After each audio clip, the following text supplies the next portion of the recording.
მოგესალმებით სამაგიდო თამაშების გილდიის YouTube არხიდან. მე ჯარჯი თოფურია გახლავართ. როგორც ყოველთვის, ვისაუბრებთ სამაგიდო თამაშებზე. საქართველოში ყველას ძალიან გვიყვარს სამაგიდო თამაშები, დაწყებული ნარდით, დამთავრებული ჯოკრით. მგონი ყველა უბანში ვნახავთ ერთ მაგიდას მაინც, რომლის გარშემოც ეს უბნის ხალხი იხვევა, ერთობა, თამაშობს და მშვენიერ დროს ატარებს. ამ უამრავი სამაგიდო თამაშებიდან იპოვეთ ბევრს ისეთს, რომელსაც საერთოდ არ ჭირდება რაღაც რთული წესების და რაღაც ჩახლართული მექანიკების გაცნობა. პირიქით, შეგიძლიათ გადმოიღოთ, მეგობრებთან ერთად უცებ გაარკვევთ წესები, ან მოხვიდეთ ჩვენთან ერთად ითამაშოთ სამაგიდო თამაშების გილდიაში. ამ ვიდეოშიც განვიხილავთ სწორედ ტოპ-10 ისეთ თამაშს, რომლებიც განსაკუთრებით მოეწონებათ დამწყებებს და მშვენიერ დროს გაატარებენ.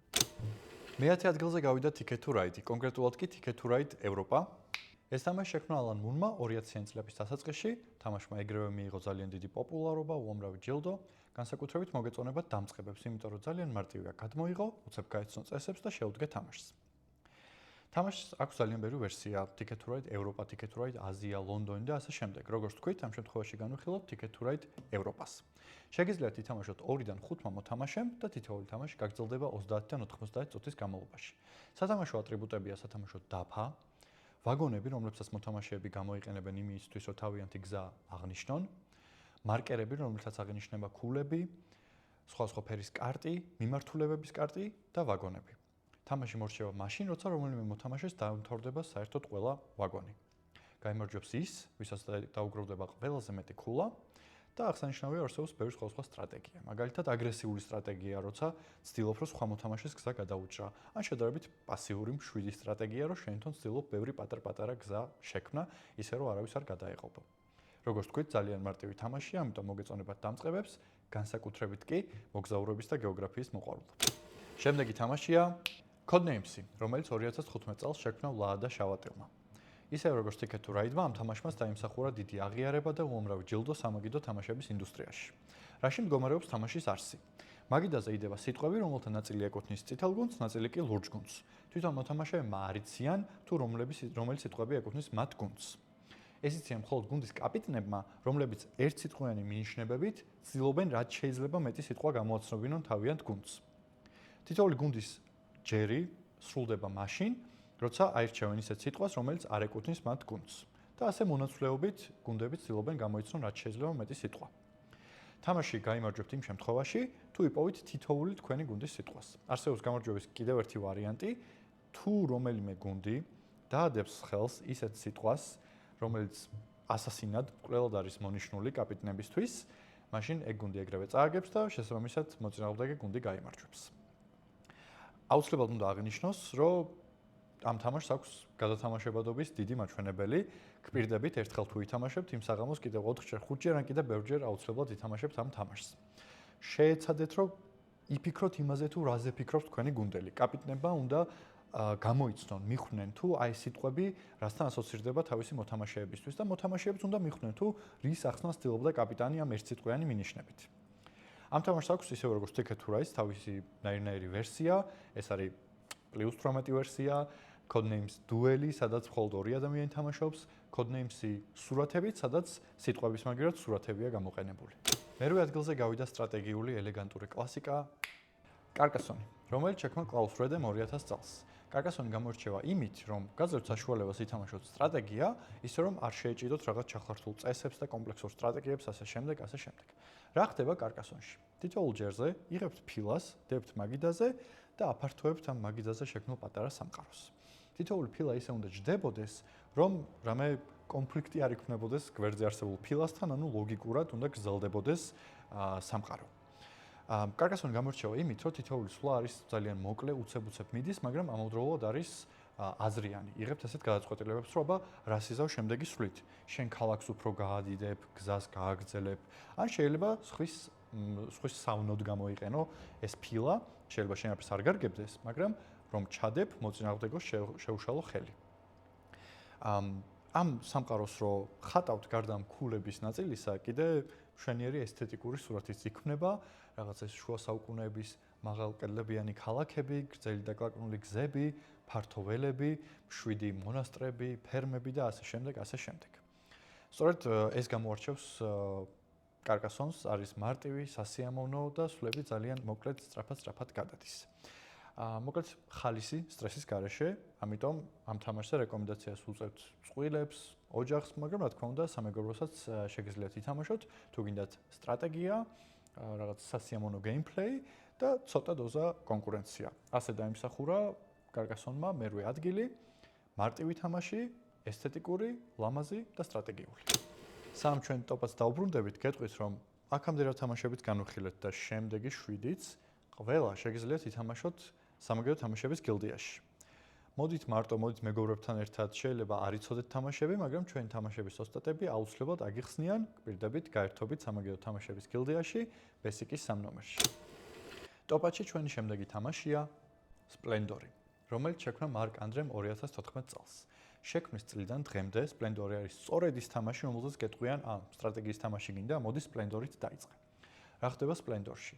მთელი მაგი და ყველა მოთამაშე გადავდივართ რენესანსის პერიოდში, რომელიცშიც ძვირფასი ქვების ციებ-ცხელებამ ყველა მოგვიცვა, ყველანი ვართ ვაჭრები და ვცდილობთ რაც შეიძლება მალე მოვიპოვოთ და ვივაჭროთ ამ ძვირფასი ქვებით.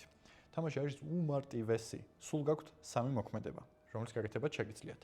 აიღოთ ძვირფასი ქვების ჟეტონები, იყიდოთ რომელიმე საბადო, ან დაჯავშნოთ საბადო. როგორც გითხარით, თამაში არის ძალიან მარტივი, თითოეული სვლის შემდეგ რაღაც ეს პროგრესის შეგრძნება ჩდება, რომ აი უფრო მეტი ჟეტონი მაქვს, უფრო მეტი საბადო მაქვს, რაც უფრო მეტი საბადო გაქვთ, მით უფრო შემდეგ ძვირადღირებული საბადოების ყიდვა შეგიძლიათ და ასე შემდეგ. თამაშის დიდი უპირატესობა არის ის, რომ თითქმის არ გიწევს სხვა მოთამაშეებისთვის ლოდინი, წესები არის ძალიან მარტივი, როგორც თქვი, არაფერი ჩახლართული და არც არავითარი მახე არ არის, რომ აი ამას ვერ მიხვდა თავიდან მოთამაშე, თავიდანვე ყველაფერი ნათელია. თითოეული მოთამაშის მიზანი არის, რომ ეს ჟეტონები და საბადოები დააგროვოს, მიიზიდოს დიდებულები და რაც შეიძლება მალე მიიღოს 15 ქულა შედეგად. თამაშის ესთეტიკურ ნაწილს რომ გადავუაროთ, ეს ჟეტონები პოკერის ჟეტონებს გავს, რაც ძალიან სასიამოვნოა ნებისმიერი მოთამაშისთვის. ბარათებიც არის პრემიუმ ხარისხის, ჩვენურად გამოიყურება და ყველა ეს ატრიბუტი მაგიდაზე ულამაზესად არის გადანაწილებული. ღირსეულად დაიმსახურა Splendor-მა ტოპ-10-ში ადგილი 60 მოთამაშეში შეგიძლიათ ითამაშოთ, თითოეული თამაშები გაგრძელდება დაახლოებით 20 ან 30 წუთი. გაერთეთ. შემდეგი თამაშია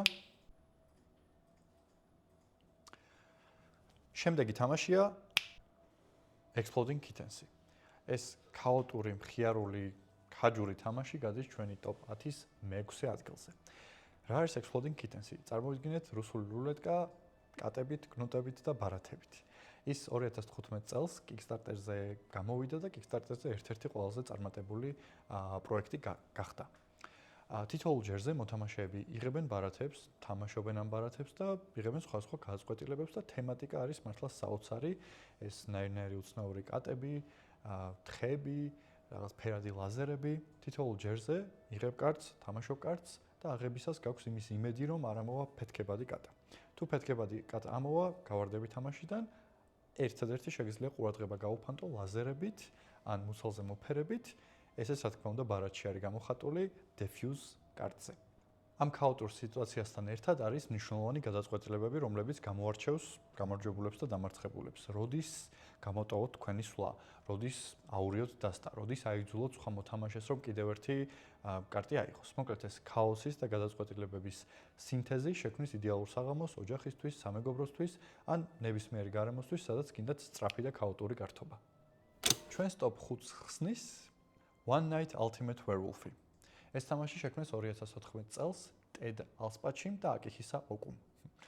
თუ გითამაშიათ werewolf-ი ან მაფია, ჩათვალეთ ამ თამაშის დიდი ნაწილი უკვე იცით, მაგრამ განსხვავებით werewolf-ისგან და მაფიისგან არ მოგიწევთ ბევრი რაუნდი ან 1 საათის გადადება. ყველაფერი მთლიანი მოქმედება ამ თამაში ხდება ერთ რაუნდში, რომელიც მოიცავს ერთ ღამეს და ერთ დღეს. ღამით ყველა მიიღებს თავის საიდუმლო იდენტობას. ზოგი იქნება werewolf-ი, ზოგი იქნება მოქალაქე, სოფლელი, მხედვარი და ასე შემდეგ. მაგავე ღამით ყველა გამოიყენებს თავის უნიკალურ უნარს. ზოგმა შეიძლება სხვას გაუცვალოს როლი, რაღაცა ინფორმაცია მიიღოს სხვა მოთამაშეზე და ასე შემდეგ. როცა დაიწყება დღე, მიდის შემდეგ კლასიკური სოციალურ-დედუქციური თამაშების ნაწილი, რაც მოიცავს მსჯელობას, ბლეფს, რაღაცების მტკიცებას, დედუქციას და ასე შემდეგ. თამაშის ბედი გადაწყდება მხოლოდ ერთი ხმის მიცემით. თუ ხმა მისცეს მოთამაშეების უმრავლესობამ მაქციას werewolves გაიმარჯვებენ კეთილები. თუ არა, მაშინ წარგემენ კეთილები და გაიმარჯვებენ ბოროტები.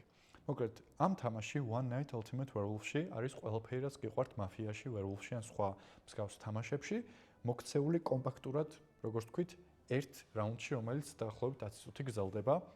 არის ხალისიანი, დინამიკური, განსხვავებით სხვა სოციალურ-დედუქციური თამაშებისგან, არ მოგიწევთ ასე 1 საათი, საათნახევრის გადადება, წესები ძალიან მარტივად ისწავლება და იხსნება და ასევე არის უცებ-უცებ ესე განმეორებადი, დარწმუნებული ვარ, თუ ითამაშებთ თქვენი ოჯახის წევრებთან ან მეგობრებთან ერთად ძალიან ხეულად და ხალისიანად გაატარებთ დროს. კიდევ ერთი ფაქტორი, რომელიც დამწყებ მოთამაშეებს მისცემს საშუალებას, რომ მარტივად ჩაერთონ One Night Ultimate Werewolf-ში, არის აპლიკაცია. ეს აპლიკაცია გეხმარებათ, რომ სწორად მიყვეთ ღამეს თითოეულ მოქმედებას, მოთამაშეებს აძლევს საშუალებას, რომ ეს წესები ზეპირად არ იცოდნენ და პირდაპირ თამაში, გეიმპლეიში ჩაერთონ. მოკლედ, ყველას ვისაც უყვარს დედუქცია, ეს ენერგიული და თან ცოტა სააზროვნო სამშობლო თამაშები, One Night Ultimate Werewolf-ი თქვენთვისაა. მეოთხე ადგილზე ვრჩებით სამაგიდო თამაშების სოციალურ-დედუქციურ ჟანრში და ამჯერად განვიხილავთ Avalon-ს. ეს თამაში მოეწონებათ განსაკუთრებით იმათ, ვისაც უყვართ საიდუმლოებები, ინტრიგა და რა თქმა უნდა ესეთი ფენტეზის ჟანრი, როგორც შეეფერება მეფე არტურს და მის მრგვალ მაგიდას. სიუჟეტიც სწორედ ეს არის. მრგვალ მაგიდაზე მოგიწვიათ მეფე არტურმა, თქვენგან ზოგიერთი არის მეფე არტურის ერთგული რაინდი, ხოლო ზოგიერთი ბოროტი, ცბიერი, მოღალატე. კეთილი მოთამაშეები ცდილობენ წავიდნენ quests-ებზე და წარმატებით შეასრულონ ეს quests-ი, ხოლო ბოროტი მოთამაშეები ჩუმჩუმად ცდილობენ, რომ ჩაშალონ ეს quests-ები, ოღონდ ისე რომ არ გამოიჭირონ კეთილმა მოთამაშეებმა მათი იდენტობა. მთელი თამაშის მუღამი, ხალისი და ინტერესიც სწორედ ეს არის. თუ კეთილი მოთამაშე ხარ, იპოვო სხვა კეთილი სანდო მოთამაშეები და გამოარკვიო, ვინ არიან ეს ბოროტი მოთამაშეები, რომლებიც ჭკვიანურად ცდილობენ, რომ მოგატყუონ. ითამაშეთ თქვენი გუნდისთვის, თუ კეთილი ხართ, იპოვეთ თქვენიანები, თუ ბოროტი ხართ, შეეცადეთ, რომ შეერიოთ კეთილ მოთამაშეებში ისე, რომ თან გააგრძელოთ quests-ების ჩაშლა. მსჯელობის, დედუქციის და ბლეფის მოყვარულთათვის კიდევ ერთი რეკომენდაცია გვაქვს. მესამე ადგილზე გავიდა და ბრინჯაოს მედალი მოიპოვა ამ ჭიქამ, არა, დაიცა Secret Hitler-მა. Secret Hitler-ი არის სოციალურ-დედუქციური თამაში, ასევე იგი შეიქმნა 2016 წელს. შეგიძლიათ ითამაშოთ 5-დან 10 მოთამაშეში, როგორც წინა თამაშებში ვთქვით, აქაც იყოფა ყველა მოთამაშე ორ საიდუმლო გუნდში: ლიბერალები და ფაშისტები. მოკლედ, werewolves, mafias, ყველა მსგავს სოციალურ-დედუქციურ თამაშს ფუნდამენტურად გავს, უფრო მეტი პოლიტიკით და უფრო მეტი საშიში საკითხებით. ლიბერალების გუნდი ცდილობს, რომ შემოიტანოს რაც შეიძლება მეტი ლიბერალური რეფორმა, ხოლო ფაშისტების გუნდი ცდილობს ორ რამეს: ერთი, რომ ჰიტლერი ნელ-ნელა შემოაპარონ ძალაუფლებაში და მეორე, გაატარონ ფაშისტური რეფორმები. ეს თამაში, ისევე როგორც სხვა სოციალურ-დედუქციური თამაშები, იქნება ძალიან დაძაბული. ყველა მოთამაშეს მოუწევს ან ბევრი ტყუილი, ან ბევრი მსჯელობა და ფიქრი იმაზე, თუ ვის შეიძლება ენდოს და ვის არა. თითოეულ რაუნდში ჩატარდება არჩევნები და შედეგად წყვეთ, თუ ვის აძლევთ ძალაუფლებას და ეს იქნება სწორედ გადამწყვეტი იმაში, თუ ვინ გაიმარჯვებენ: ლიბერალები თუ ფაშისტები. ეს დაძაბულობა, დრამატიზმი გაგრძელდება დაახლოებით 30 წუთს. და ნამდვილად არ გამხდარა ტყუილა Secret Hitler-ი ბევრი ჯგუფის საყვარელი თამაში. ჩვენი ტოპ 10 ნელ-ნელა დასასრულს უახლოვდება. მეორე ადგილზე გადის თამაში, რომელიც თავს არ მოგაბეზრებთ რაღაც დედუქციებით, მსჯელობებით, სტრატეგიებით, არამედ პირიქით შეგიტყვებთ თავის ფანტაზიით და შემოქმედებით ახსავსე სამყაროში Dixit-ი. Dixit-ი შექმნა ჟან ლუიმ და ის გახდა თანამედროვე კლასიკა თავისი შემოქმედებითი გეიმპლეით. რა ხდება ახლა ამ თამაშში? თითოეულ მოთამაშეს ურიგდება 6 ბარათი და ამ 6 ბარათზე გამოსახულია რაღაც სიურრეალური სიუჟეტი, რაღაცა ფანტასტიკური. მოთამაშეები რიგრიგობით ხდებიან მთხრობელები. მთხრობელის საქმე არის, რომ აიღოს თავისი ერთ-ერთი ბარათი, აღწეროს ის ისე, რომ მინიმუმ ერთმა მოთამაშემ მიხვდეს, თუ რომელ ბარათზეა საუბარი, მაგრამ არა ყველამ. ანუ არც ძალიან კარგად და არც ძალიან ცუდად ახსნას. სწორედ ამაში არის მთელი სირთულე. Dixit-ით ისიამოვნებს ნებისმიერი ასაკის მოთამაშე, თითოეული რაუნდი გაჯერებულია შემოქმედებითობით, ფანტაზიით და მოკლედ მშვენიერებით. ყველაზე ლამაზი და ესთეტიკური ცალსახად Dixit-ია ჩვენ ტოპ 10-ში და თამაშის ხიბლით სწორედ ეგ არის. ესთეტიკა და შემოქმედებითობა. დახედავთ ამ ლამაზ რაღაც სიურრეალისტურ ნახატებს და გაიგებთ, რომელი მოთამაშისთვის რასთან ასოცირდება ეს ნახატები. და კატეგორიაში ტოპ 10 საუკეთესო თამაში დამწყებებისთვის გამარჯვებულია მისი უდიდებულ ესობა კატანი, რომელიც შექმნა კლაუს ტიუბერმა 1995 წელს და მას მერე მილიონობით ეგზემპლარი გაიყიდა მთელ მსოფლიოში. რა ხდება კატანში? ჩვენ ვართ მოგზაურები, რომლებიც მივედით, მივადექით რაღაც აქამდე დაუსახლებელ კუნძულს, რომელიც არის უამრავი რესურსით სავსე. თითოეული ჩვენგანი ცდილობს, რომ რაც შეიძლება მალე ააშენოს გზები, ააგოს ქალაქები, ერთმანეთთან ივაჭროს და შედეგად რაც შეიძლება მალე მოაგროვოს 10 ქულა.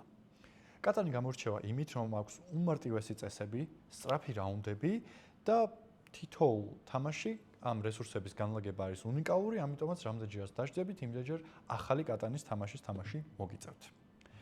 მოკლედ, კატანი არის საუკეთესო შესავალი ნებისმიერი დამწყები მოთამაშისთვის სამაგიდო თამაშების სამყაროში და მიგიზიდავთ და დაგტოვებთ ისე, რომ ყოველი თამაშის მერე კიდევ ერთი შემდეგი რაუნდის მოლოდინში გამყოფებთ.